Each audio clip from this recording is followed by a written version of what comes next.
Hi hello ಎಲ್ಲರಿಗೂ ನಮಸ್ಕಾರ. ನನ್ನ ಕಾಲ್ಪನಿಕ ಕಥಾಲೋಕ ಯೂಟ್ಯೂಬ್ ಚಾನಲ್ಗೆ ಸ್ವಾಗತ.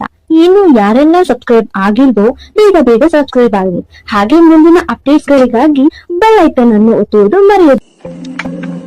ನಂದಿನಿ ಮಾಡಿದ ಕಿತಾಪತಿಯಿಂದ ಅಜಯ್ ಮನಸ್ಸು ಗಾಯವಾದಂಗೆ ಬೇಸರ ತಂದಿತ್ತು. ರಚ್ಚುಗೆ ಪಟಾಕಿ ಹೇಳಿದ್ದ ಮಾತುಗಳಿಂದ ಅದೇನೋ ನೂರಾರು ಆಲೋಚನೆಗಳು ಸುಳಿದಾಡ್ತಿತ್ತು. ಆ ಭೂತ ನಂದಿನಿ ಇವತ್ತು ಒಬ್ಬರ ಬಲಿಗೆ ತಯಾರಾಗಿತ್ತು. ಮುಂದೆ ಸಂಜೆ ಶಾಲೆಯಿಂದ ಮನೆಗೆ ಬಂದ ರಚ್ಚು ಅಡುಗೆ ಮಾಡುವಾಗ ಬಂದಿದ್ದನು ಅಚ್ಚು. ತಲೆ ಹಿಡಿದುಕೊಂಡು ಸೋಫಾ ಮೇಲೆ ಕೂತು ಬಿಟ್ಟನು.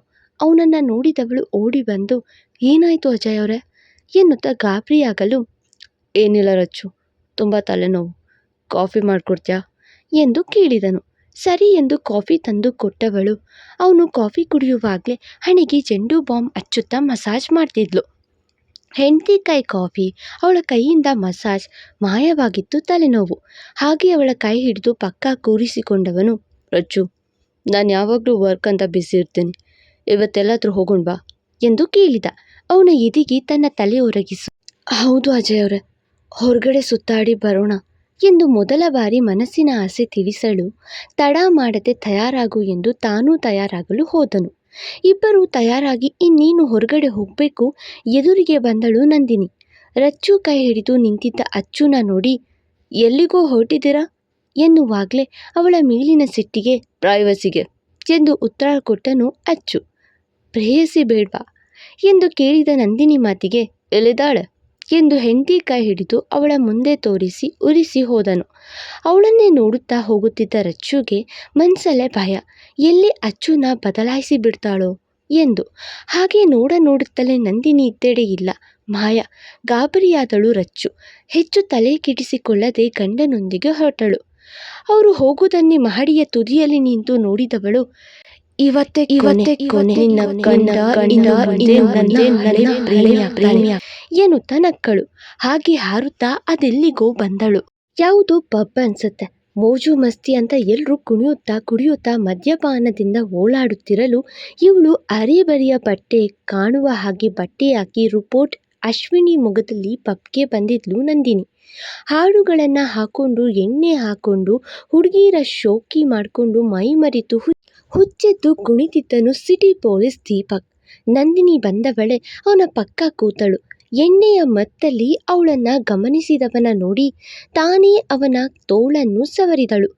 ಅವಳ ಕೈ ತಾಗುತ್ತಿದ್ದಂತೆ ಅವಳನ್ನ ನೋಡಿ ವಶವಾಗಿದ್ದ ದೀಪಕ್. ಅವನಿಗೆ ತಾನೇ ಒಂದು ಪೆಗ್ ಕುಡಿಸುತ್ತಾ ಮೇಲೆ ಕಾಯ್ತಿರ್ತೀನಿ ಬೇಗ ಬಾ ಎಂದು ಬಳಗುತ್ತಾ ಹೋಗಲು ಅವಳ ಹಿಂದೆಯೇ ಹೋದನು ನೀಚ. ಎಣ್ಣೆಯ ಮತ್ತಲ್ಲಿ ಬ್ಲಾಕ್ ಶಾರ್ಟ್ ಮಿಟಿ ಅವಳ ಮಂಡಿಯನ್ನು ಆಕರ್ಷಿಸುವಂತೆ ಮಾಡಿತ್ತು. ಹೈ ಹೀಲ್ಸ್ ಹಾಕಿ ಕ್ಯಾಟ್ ವಾಕ್ ಮಾಡ್ತಾ ಅವನ ಮುಂದೆ ಬರ್ತಿರಲು ಅವಳ ಸೌಂದರ್ಯಕ್ಕೆ ಹುಚ್ಚನಾದ ಸಿಟಿ ಪೊಲೀಸ್.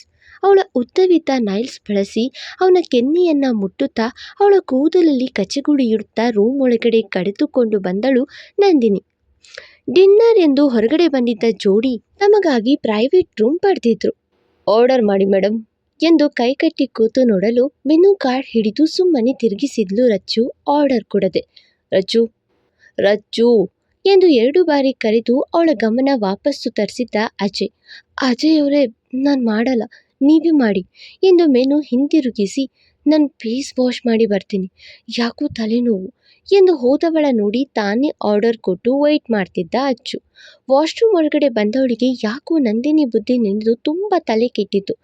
ಯಾಕಪ್ಪ ಇವಳು ವಾಪಸ್ ಬಂದ್ಲು, ಯಾಕೋ ಈ ನಂದಿನಿ ಬಂದಿದ್ದು ಆ ಪಟಾಕಿ ಹೇಳಿದ್ದಕ್ಕೂ ಆ ಆಲದ ಮರಕ್ಕೂ ಏನಾದರೂ ಸಂಬಂಧ ಇದೆಯಾ, ಯಾಕೆ ಹೀಗೆಲ್ಲ ಅನ್ನಿಸ್ತಾ ಇದೆ ನನಗೆ ಎಂದು ಮುಖಕ್ಕೆ ನೀರೆರಚಿಕೊಂಡವಳು, ಅದ್ಯಾವುದೋ ಆತ್ಮ ನನ್ನ ಹಿಂಬಾಲಿಸ್ತಿತ್ತು ಅಲ್ವಾ, ಈ ತಾಯ್ತ ಕಟ್ಟಿದ ಮೇಲೆ ಅದರ ಸುಳಿವೇ ಇಲ್ಲ, ಅದೇನಾದರೂ ನನ್ನ ಭ್ರಮೇನಾ ಎಂದು ಮತ್ತೊಮ್ಮೆ ನೀರು ಹಾಕಿಕೊಂಡವಳು, ನಂದಿನಿ ಬಗ್ಗೆ ಅಚ್ಚು ಹತ್ರ ಹೇಳ ಎಂದು ಯೋಚಿಸುತ್ತಾ ಟಿಶ್ಯೂ ಪೇಪರ್ ಬಳಸಿ ಮುಖ ಒರೆಸಿಕೊಳ್ಳುತ್ತಾ, ಇಲ್ಲ ಈಗ ಹೇಳಿದ್ರೆ ಅವ್ರ ಮೂಡ್ ಹಾಳಾಗುತ್ತೆ, ಪಾಪ ಎಷ್ಟು ಆಸೆಯಿಂದ ಕರ್ಕೊಂಡು ಬಂದರು ಎಂದು ವಾಪಸ್ಸಾದವಳನ್ನು ನೋಡಿ, ರಚ್ಚು ಆರಾಮಾಗಿದ್ಯಾ ಅಲ್ವಾ ಎಂದವನ ಪಕ್ಕ ಬಂದು ಕೂತವಳು ತೋಳನ್ನು ಅಪ್ಪಿ ಹೆಗಲ ಮೇಲೆ ತಲೆ ಹಾಕಿ, ಪರ್ಫೆಕ್ಟ್ಲಿ ಆಲ್ ರೈಟ್ ಎಂದು ನಗಲು ಅವಳ ಮಾತಿಗೆ ಖುಷಿಪಟ್ಟವ, ಏನು ಹುಡುಗಿರು ನೀವು, ಯಾವಾಗ ಹೇಗೆ ಹೆಂಗೆ ಮಾತಾಡ್ತಿರೋ, ಏನು ಯೋಚನೆ ಮಾಡ್ತಿರೋ ಅರ್ಥನೇ ಆಗಲ್ಲ, ಅದಕ್ಕೆ ಹೇಳಿರೋದು ದೊಡ್ಡೋರು, ಮೀನಿನ ಹೆಜ್ಜೆ ಕಣ್ಣು ಹಿಡಿಬಹುದು,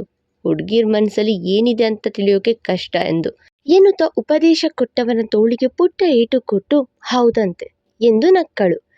ಇಲ್ಲಿ ರೂಮಿಗೆ ಕರೆತಂದ ನಂದಿನಿ ಅವನನ್ನ ಮಂಚಕ್ಕೆ ತಳ್ಳಿ ಬಾಗಿಲಾಕಿ ಕಿಟಕಿ ಹಾಕಿ ಅವನತ್ತ ನೋಡಲು ಶರ್ಟ್ ತೆರೆಯುತ್ತಿದ್ದ. ನೀನ್ಯಾಕೆ ತೆಗಿತೀಯಾ?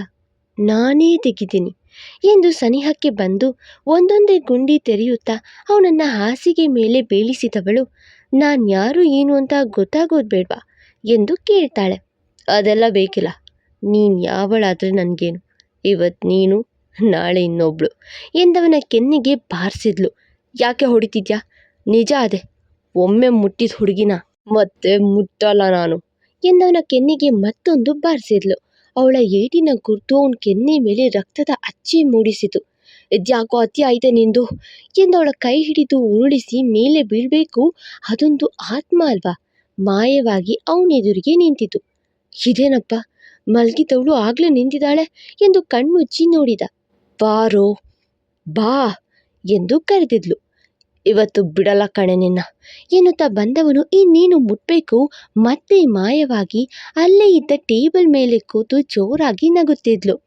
ಇದೇಗಪ್ಪ ಸಾಧ್ಯ ಎಂದು ಅಲ್ಲಿಗೂ ಬರಲು ಫ್ಯಾನ್ ಮೇಲೆ ಕೂತವಳು, ಇಲ್ಲಿ ನೋಡೋ ಎಂದು ಕಿರುಚಲು ತಲೆ ಎತ್ತಿ ಮೇಲೆ ನೋಡಿ, ಬಾ ಕೆಳಗೆ ಎಂದು ಕೂಗಾಕಿ, ಇರು ನಾನೇ ಬರ್ತೀನಿ ಎಂದು ಟೇಬಲ್ ಮೇಲೆ ಹತ್ತಿದವನ ಎದುರು ಬಂದು ನಿಂತವಳ ಕಣ್ಣು ಪೂರ ಕಪ್ಪಾಗಿತ್ತು.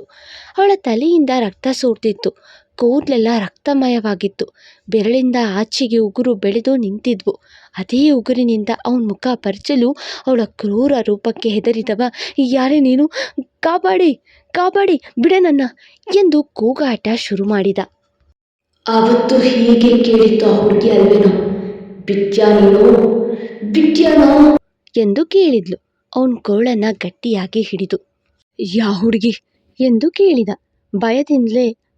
ಅನ್ವೇಷಿತ ಎನ್ನಲು, ಅವಳು ಯಾರು ಎಂದವನಿಗೆ ನಂದಿನಿಯ ಮುಖ ತೋರಿಸಲು, ನಂದಿನಿ ನೀನಾ? ಬಿಡು ನನ್ನ, ನಂದಿನ್ನೂ ತಪ್ಪಿಲ್ಲ, ಇದೆಲ್ಲ ಅಪಾಸ್ ಮಾಡಿದ್ದು. ಅವನು ಹೇಳಿದ್ದಕ್ಕೆ ನಾನು ಹುಡುಗಿರನ್ನು ಸಾಗಾಣಿಕೆ ಮಾಡ್ತಿರೋದು, ಪ್ಲೀಸ್ ನನ್ನ ಬಿಡು ಎಂದು ಬೇಡಿದ. ನಿನ್ನ ಬಿಟ್ರೆ ಈ ಊರಿನ ಇನ್ನ ಎಷ್ಟೋ ಹೆಣ್ಮಕ್ಳನ್ನ ಬಲಿ ಪಡಿಬೇಕಾಗತ್ತೆ. ಆ ಆಲದ ಮರ, ನಿನ್ನ ಕ್ರೂರ ಕೃತ್ಯಕ್ಕೆ ಅದೆಷ್ಟೋ ತಂದೆ ತಾಯಿಗಳು ಜೀವ ಬಿಡ್ಬೇಕಾಗತ್ತೆ. ಬಿಡಲ್ಲ, ಯಾರನ್ನು ಸುಮ್ಮನೆ ಬಿಡಲ್ಲ ನಾನು. ಆ ರೆಸಾರ್ಟ್ ಮಾಲೀಕನನ್ನು ಕೊಂದೆ, ಆ ಡಾಕ್ಟರ್ನು ಕೊಂದೆ, ಈಗ ನಿನ್ನ ಮುಂದೆ ಆ ಬಾಸ್ನ. ನೋಡ್ತಿರು, ನಿಮ್ಮೆಲ್ಲರ ಅಂತ್ಯಕ್ಕೆ ಅನ್ವೇಷಿತ ಬದುಕಿಗೆ ನ್ಯಾಯ ಕೊಡಿಸ್ತೀನಿ ಎಂದು ಕಾಲಲ್ಲಿ ಅವನ ಕತ್ತು ತುಳಿಯುತ್ತಾ ಎಳೆದುಕೊಂಡು ಬಂದು 24ನೇ ಮಹಡಿಯಿಂದ ಕೆಳಕ್ಕೆ ಬಿಸಾಡಿದ್ಲು. ಸಾಯಿ ಸಾಯಿ ಸಾಯಿ ಎಂದು ಕೆಳಗಡೆ ಬಂದು ಅವನ ಹೃದಯವನ್ನ ದೇಹದಿಂದ ದೂರ ಮಾಡಿ ಬಿಸಾಡಿ ಹೋದ್ಲು. ಊಟ ಮುಗಿಸಿದ ಜೋಡಿ ಕೆಲ ಸಮಯ ಅಲ್ಲೇ ಹೊರಗಡೆ ಹಾಕಿದ್ದ ಡೆಕೋರೇಷನ್ ಸೆಟ್ ನೋಡ್ತಾ ನಿಂತಿರಲು ಅಚ್ಚು ರಚನಾ ಕೈ ಹಿಡಿದು ತನ್ನೆಡೆಗೆ ಎಳೆದುಕೊಂಡು, ನಿನ್ನ ಹತ್ರ ಏನೋ ಒಂದು ಕೇಳಬೇಕು, ಕೊಡ್ತೀಯಾ ಎಂದ. ಮುತ್ತೊಂದು ಬಿಟ್ಟು ಬೇರೇನಾದರೂ ಕೇಳಿ ಎಂದು ಅವನ ಆಸೆಗೆ ಕತ್ರಿ ಹಾಕಿದ್ಲು. ಅದು ಬಿಟ್ಟು ಬೇರೇನು ಕೊಡ್ತೀಯ ರಚ್ಚು ಎಂದು ಕೇಳಿದವನಿಗೆ, ಏನು ಬೇಕಾದರೂ ಎಂದು ಉತ್ತರಿಸಲು, ಅಪ್ಪ ಫೋನ್ ಮಾಡಿದ್ರು, ಯಾವಾಗ ಮನೆಗೆ ಬರ್ತೀರಾ ಅಂತ ಎಂದು ಹೇಳುತ್ತಾ ಅವಳ ಹೆಗಲಲ್ಲಿ ಗಲ್ಲ ಊರಿದ್ದ ಅಚ್ಚು.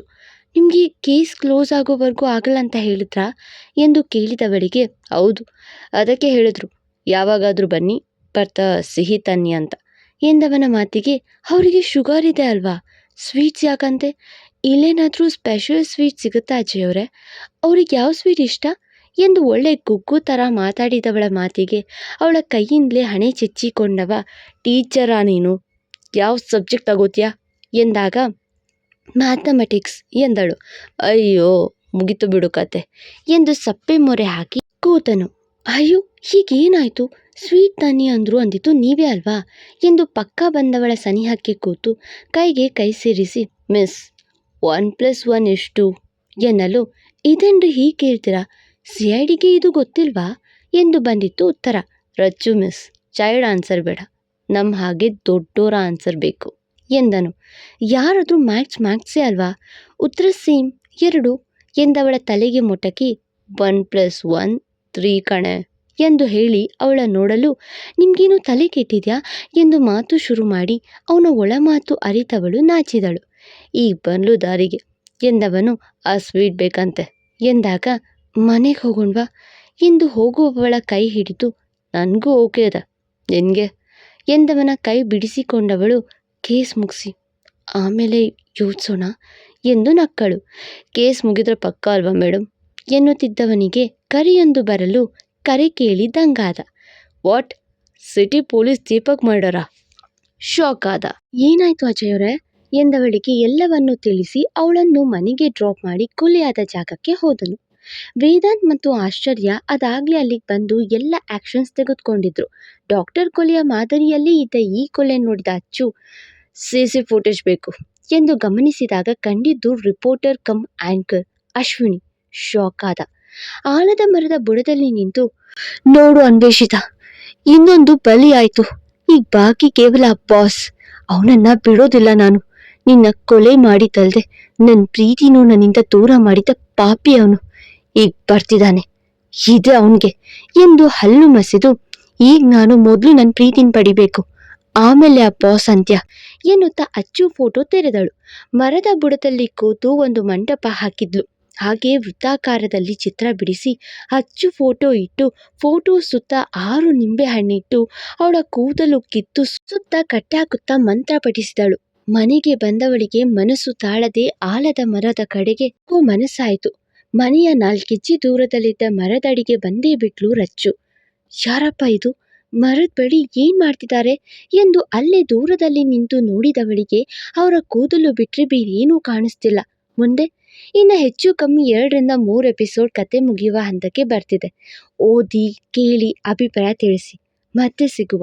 Thank you. ಫಾಲೋ ಮಾಡಿ ಕಾಲ್ಪನಿಕ ಕಥಾಲೋಕ. ಮತ್ತೆ ಸಿಗುವ.